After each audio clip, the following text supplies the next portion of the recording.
Hey, spend 1 minute with me in Psalm 8, which says, O Lord, our Lord, how majestic is your name in all the earth. You have set your glory above the heavens.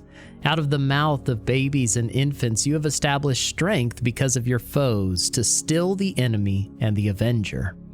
When I look at your heavens, the work of your fingers, the moon and the stars which you've set in place, what is man that you are mindful of him, and the Son of Man that you care for him? Yet you've made him a little lower than the heavenly beings and crowned him with glory and honor.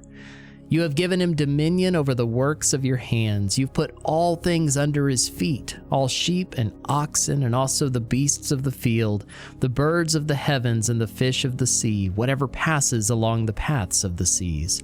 O Lord, our Lord, how majestic is your name in all the earth. Have a blessed day.